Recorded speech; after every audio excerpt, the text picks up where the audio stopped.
Hello everyone, this is Lata Akula. In this video we are going to study about venation in the leaves. Here venation means we have already studied that the veins and veinlets are present on the leaf. Here arrangement of these veins and veinlets on the leaf lamina is called as venation. There are two types of venations were seen. They are reticulate venation and another one is the parallel venation. This reticulate venation is seen in dicots plants, example people, hibiscus and euphorb. In this reticulate venation, the veins are on the leaf lamina, the veins are arranged in a network-like structure that is called as reticulate venation. In parallel venation, it is seen in monocots, example banana. On this, the veins on the leaf lamina, they are arranged parallel with each other. That type of arrangement is called as parallel venation. And if you see the types of leaves, there are two types of leaves are present: simple leaf, compound leaf. In simple leaf, the leaf blade is not divided. In some of the leaves, the leaf blade is uniform without any incisions. In some, there may be some incisions are present, but these incisions will not touch the midrib. Such type of leaves are called as simple leaves. And another one is the compound leaves. In compound leaves, there is a leaf lamina is present and it is completely broken. See this? This is the leaf. This is completely broken into several leaflets. The single leaf that is broken into several small leaf-like structures which are called as leaflets, and these incisions, each incision will touch the midrib. Such type of leaves are called as compound leaves. Here in this, there is a bud present at the axil of the petiole, but in the leaflet region there is no bud is present. Here also simple leaf also there is a bud is present at the axil. And again this compound leaves here, one more thing, in this the midrib, it forms a common axis which is called as rachis, and this compound leaf is again divides into two types. One is a pinnately compound leaf and second one is the palmately compound leaf. In first one is pinnately compound leaf. In this what happens, this is the example only. The midrib is present which has the common axis that is called as rachis. Example neem. In unipinnate, it has again several types are present in this pinnately compound leaf. There are several types are there. The first one is the unipinnate. In this unipinnate, again there are two types are present. We have already studied that the midrib, it forms a common axis which is called as a rachis. On this rachis, if there is a terminal leaflet is absent, that is called as peripinnate. Terminal leaflet means the single leaflet is absent. Only two leaflets are present at the terminal region, that is even number of leaflets are developing, that is called as peripinnate type of peripinnate type of compound leaf. And examples for this peripinnate type of compound leaf is acacia and tamarigus. Whereas another one is in the unipinnate only, another type is imparipinnate type. In this imparipinnate type, there is a terminal leaflet is present, and that means there is terminal leaflet means only one leaflet is present, that is odd number. Odd number means only one leaflet is present, that is called as imparipinnate type of compound leaves. Example rose, neem and tephrosia. And this is unipinnate. Only one rachis is present, on that only leaves are developing, that is called as unipinnate. And second one is bipinnate. In this, the midrib is present. See this, the midrib is present. On this midrib, secondary axis, see this, secondary axis was dividing. On the secondary axis only the leaflets were developing, that is called as bipinnate. Here what happens, there is only one midrib, on that only the leaflets are growing. Here the midrib is present which produces the secondary axis. On the secondary axis only the leaflets were growing, that is called as bipinnate type. Example acacia, gelonix and mimosa. Mimosa means a touch-me-not plant. And the third one is a tripinnate type. Tripinnate means see this. In this what happens? There is a midrib that bears secondary axis, and again this secondary axis that bears tertiary axis. On the tertiary axis, if the leaflets were developing, that is called as tripinnate type of compound leaves. Example, moringa. And fourth one, D compound type. In this, the rachis, this is the rachis, right? That divides repeatedly but without showing a definite pattern. Such type of compound leaves are called as the D compound type. Example, carrot, coriander, Parthenium. In this, the leaves will be like this without showing proper pattern. These are the several types. So next video we will study about palmately compound leaves. Once again we will revise this. So venations are arrangement of veins and veinlets on the leaf lamina is called as venation. Two types of venations, reticulate venation and parallel venation. Reticulate venation means network like arrangement. Example, all the dicots. And parallel venation means the veins are arranged in the parallel pattern, that is called as parallel venation. Example, monocots, banana. And types of leaves, if you see, there are two types of leaves, simple leaves and compound leaves.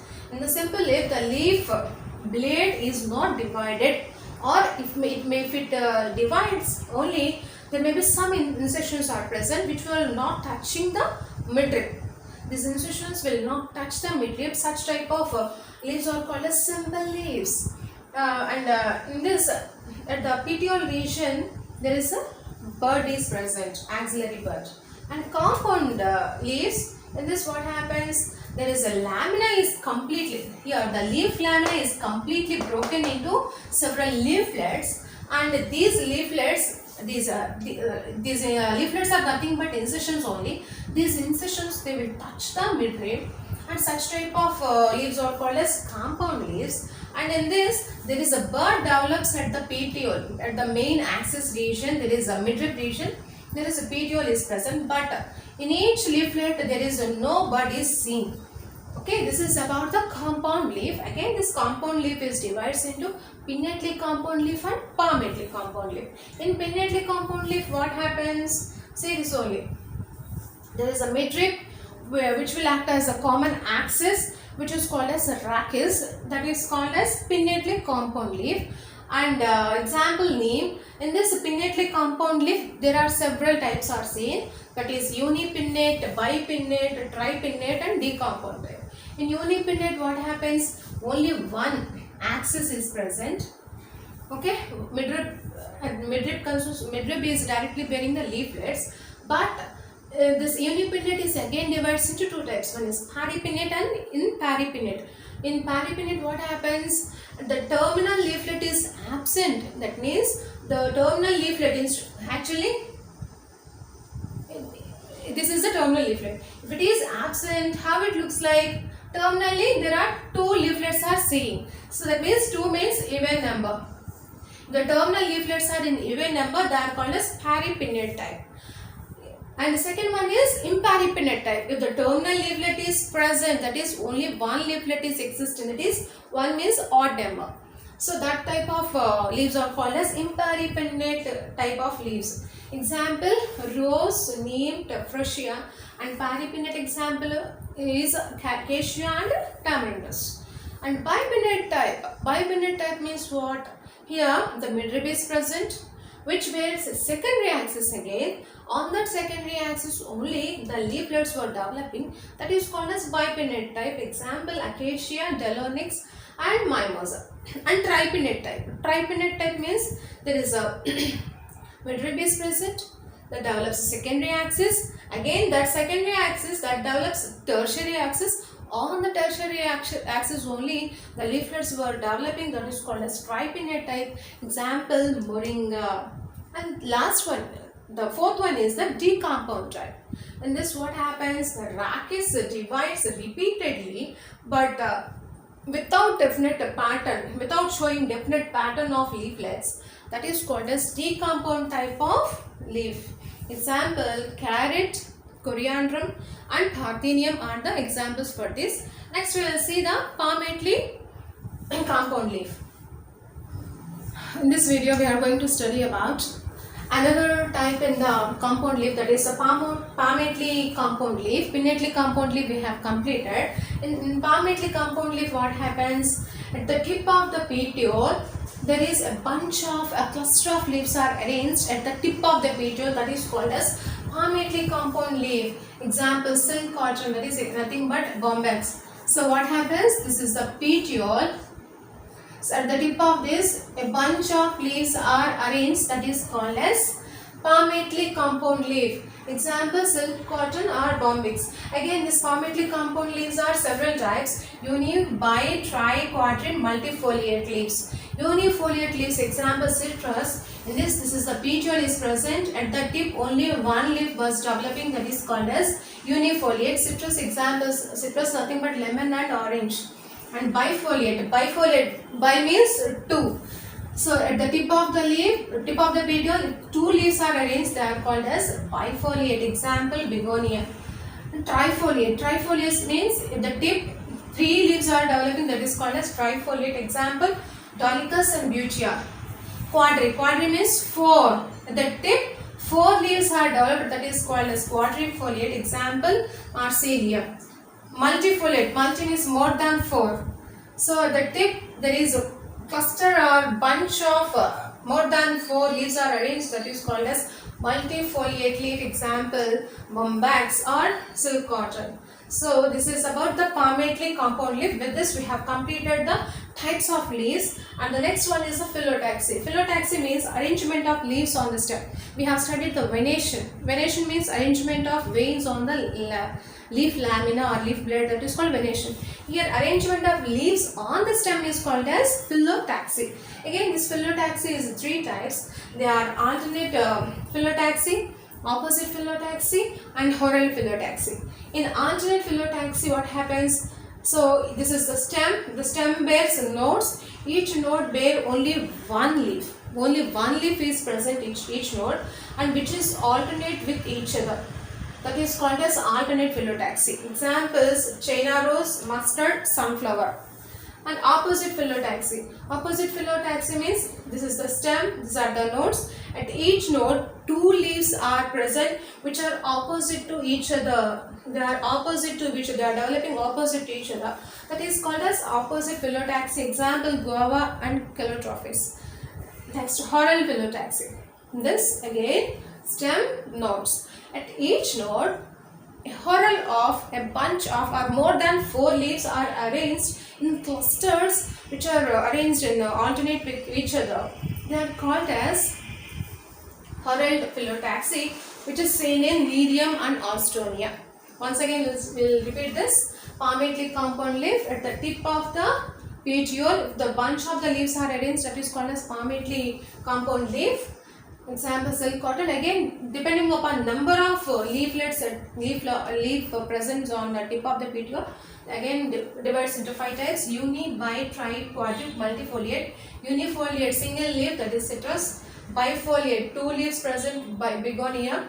Trifoliate, three leaves present at the tip, dolichos, butea. Quadrip, four leaves present at the tip, that is marsilia. And next one is multifoliate, more than four leaves are present at the tip, they are called as multifoliate. Example, bombax. Phyllotaxy.